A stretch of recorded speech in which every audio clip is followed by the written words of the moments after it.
Good evening, everybody. My name is John Maloney. This is the week 4 final assignment for Sonora Desert gunsmithing tools. So today we will be disassembling my Savage 30-06. It's an Axis 2. It does have the AccuTrigger mod on it, so it's going to be a little bit different than the Axis 1 or it's like the Savage Edge, I think is what it was called. So today we're going to put some gloves on for safety glasses. Tools we're going to need today are going to be a center punch, which is this right here, Allen key, and a 1/4 inch Allen as well. I do not have a 1/4 inch actual Allen key, which is why I'm using the coupler and driver sets. Alright, so safety glasses. So first things first, safety. After safety, then we'll go into weapon safety. From here, make sure that it's pointed in the safe direction. We'll remove the magazine, set that off to the side because we're not going to need that. From here, make sure the weapon's on safe. Pull the bolt back, check the chamber, make sure that it's empty. I like to visually and physically check. Stick your finger in there, make sure there's nothing in there. Check the magazine well. Alright, so we're set. Let's push this forward. So, like I stated before in one of the previous videos that I've made, this particular weapon, you have to have the safety off, and you have to pull the trigger in order to get this bolt to release and move it from itself. So, from here what we're going to do is we're going to pull the bolt up, pull the trigger back, push the release lever, and now we can remove the bolt from the weapon. Alright, now that we've removed the bolt from the weapon, this is a field stripped rifle.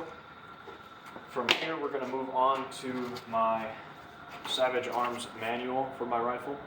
So this manual right here gives me a step-by-step breakdown on how to remove the stock from the barrel. So first thing we're going to do is push the magazine. We've already done that. Remove the magazine, go on to step 2. Check to make sure that there is no ammunition in the chamber, which we've already done. Step 3, turn the firearm upside down with the muzzle pointed away from anything that we don't intend to destroy. We're going to use the 5/32 Allen wrench, and we're going to loosen the 2 action screws that are securing the stock to the barrel. So what we're going to do, flip this upside down, take our Allen key, and we're going to loosen these 2 screws right in here. So one thing to note while you're removing these is that the torque on these screws is maybe 2 to 3 inch-pounds. It's not very much. If you put too much on there, you run the risk of hurting the rifle. So make sure that we remove these all the way. Alright, so one thing to note as well is this rear bolt is going to be longer than this front bolt. But once we've got those 2 removed, we can remove the trigger guard, which is the next step. Step 5, remove the trigger guard. And then from here, we can remove the actual stock from the barrel assembly. Move this out of the way, make sure that it's still on our mat. And then from here, we have this other bolt, which we'll pull out. So, as you can see, this is going to be the rear bolt, this is going to be the front bolt. 2 different sizes. So it's good to know. What I like to do is when I lay things out, I'll lay them out how they are in the rifle as well. So if we have the barrel near the top, lay out these 2 screws next to each other in an order that makes sense to you would be the easiest. So for me, rear's in the back, shorty's in the front. Alright, now that we've removed the stock from the rifle, this is set. So in here, this in particular is the recoil lug. This recoil lug has to be positioned exactly where it came out from, but we're not going to remove this recoil lug today. It's pretty difficult to get out. I don't have the proper needle nose to get those out right now, but that's all right. So stock is removed. We're going to set this off to the side for now. Once that's set off to the side, I'm going to have you come over here to this side for me. We're going to go into the fire control group. So, fire control group is held in by 2 pins. You got one here and one here. So to get these pins out, first thing we're going to do is remove this tension spring that's on our bolt release lever. So you got to be real careful when removing this spring, because if you let go, it's going to fly off, and if you lose it, you're SOL. So I'm going to be real careful to not lose this spring. Alright, that spring is removed. We're going to set that off to the side. Once that spring is removed, we're going to flip this barrel back over, and then theoretically, if I just push this right here, that pin is loose. So we're going to take the punch that we were talking about earlier, and then we will slide that pin out right there. Pin comes right out. Set that pin off to the side. Now from here, to remove that, we'll just rotate it out just like so. Set that off to the side. Alright, now we've got one more pin to go to remove this fire control group from here. Now one thing to note as well while removing this is that this fire control group is under spring tension from a spring that's on the underside of this barrel, but on the top side of the fire control group. So what we're going to do is I'm going to put a little bit of tension on that, and then we'll just use this to push that bolt right out. It don't take much, and then you can remove it by hand. After you've done that, you can remove the fire control group from the barrel, and then this spring right here is the one that I was telling you holds the tension on that. So once we've removed that spring, you've now removed the fire control group from the barrel. And one thing that I'll show you as well is that the rear pin is once again longer than the front pin. I'm going to set those up just like I set up the other bolts. Now from here we're going to move on to the actual bolt assembly from this rifle. So to do this one, what we're going to do is you're going to have to decock the rifle by, you just use your thumb, so decock it, which is going to reveal this Allen cap up here. What we're going to do, make sure that you get a good fitting Allen key, because you don't want to strip out the threads that are on this.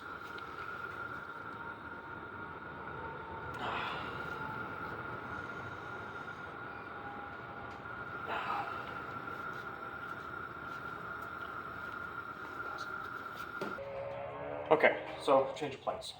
The coupler Allen key that I have, I can't get enough leverage to actually get this collar off the bolt, so what we're going to do is I'm going to walk you through it instead.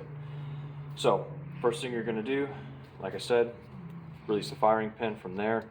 You'll take this collar off. Once you take this collar off, the charging handle will come off as well, and you can pull the charging pin out as well. Once you pull the charging pin out, the entire firing pin assembly will actually slide out. You will have two springs. One's going to be on this, in between the collar and the charging handle. The other one is a spring that slides over the firing pin itself that retains this charging pin. After you've pulled that out, all of those pieces, you can lay them out, and then your bolt will be disassembled. Like I said, unfortunately, I can't get enough leverage to take this out, and I don't have soft jaws for this bench vise. Otherwise, I could have it out. So, we will move on to the reassembly process. To reassemble this rifle, we're going to put this bolt aside. That's going to be one of the last steps that we do. So I'm going to set this off up here. We're going to go back to this fire control group and that tiny spring that we had. So now what we're going to do is flip the barrel upside down, take this spring, set it back, set it back in its home. Now, from here we're going to take the fire control group, flip it back upside down, and we're going to line up our holes.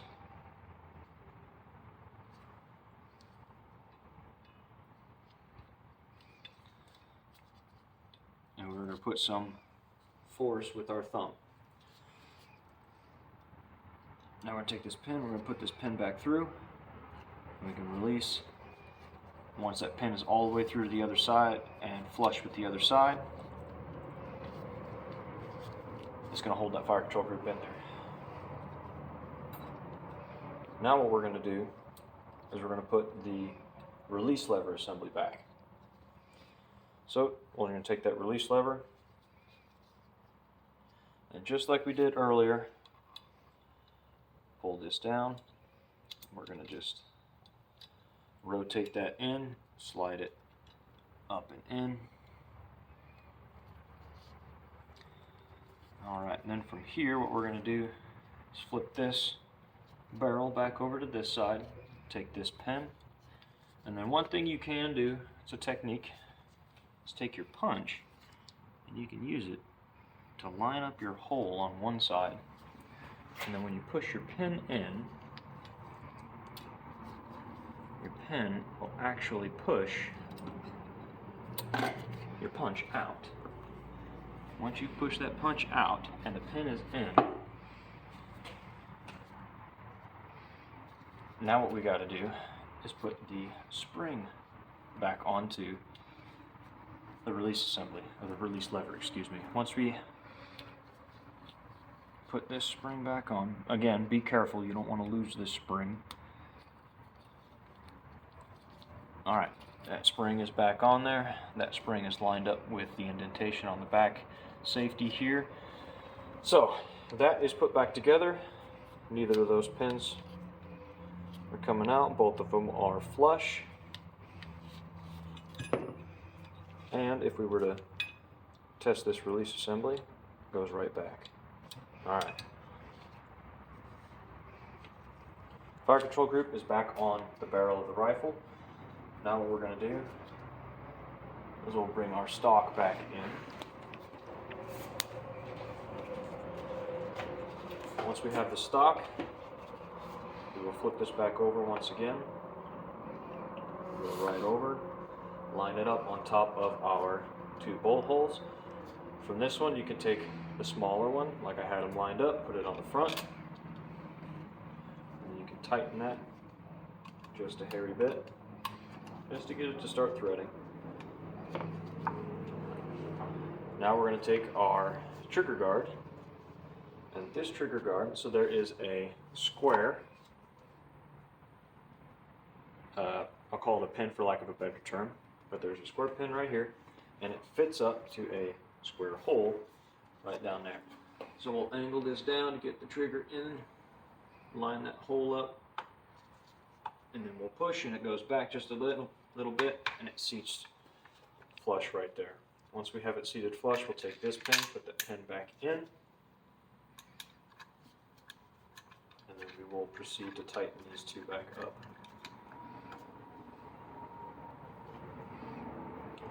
Like I said, when I took this off from the factory, the torque was maybe 1 or 2 inch-pounds, maybe. So I'm not going to tighten it up real tight, but I am going to give it the old German torque. For those of you that don't know what German torque is, it's good and tight. Ah, see what I did there? No pun. Okay, so now that we've got those tightened up, now what we're going to do is stop, make sure that we've got everything in its right spot, go over this, make sure that the barrel is in, you've got your 2 bolts in, trigger guard is in, and then we'll look at our work area, which hasn't changed, but there's no spare parts. So now what we're going to do is go back into the bolt assembly. So, since we attempted to disassemble the bolt, I released the firing pin. In order to get this back into the rifle, we're going to have to reset the firing pin, and in order to do that, you have to push this pin up and into its seat right here, which is going to be rather difficult because these are pretty stiff, but you can get it with your thumb. So, once this has been reset, we're going to take the rifle, make sure that we're pointing it in a safe direction, and just like the reverse process, line up my lugs here, stick that in, pull the trigger, push the release button, the bolt will slide right in. Lock it in place, make sure the safety is on. And then we have reassembled our rifle. Now, what we're going to do, since we've reassembled the rifle, we'll put the magazine back in. We've already verified the magazine is empty, the rifle is empty, but just for safety reasons in this video, we're going to go over it again. So, magazine is out, unlock the bolt, pull the bolt back, visually inspect the chamber, physically inspect the chamber and the magazine well, nothing is in there, push the bolt forward, lock the bolt down. We will take the magazine and we will put the magazine back inside the rifle. Alright, now from here, we'll go through a functions check. Since we've disassembled and reassembled this rifle, we want to make sure that everything is working properly. I don't have blanks or snap caps in this situation, so we're just going to have to go through the functions check and listen to make sure everything is working properly. So, what we're going to do is I'm going to take the safety off, I'm going to release the firing pin, and we're going to start from scratch. Alright, once we've started from scratch, we're going to take the bolt lever up. It has cocked at the same time as unlocking. From being unlocked and unlocked position, we're going to pull the bolt back from here. This is where, if there was any kind of snap cap or blank in the magazine, pushing the bolt forward will strip that round from the magazine into the chamber. Once it's in the chamber, you rotate the bolt down, which will lock. After you have locked and the safety is off, you can then pull the trigger.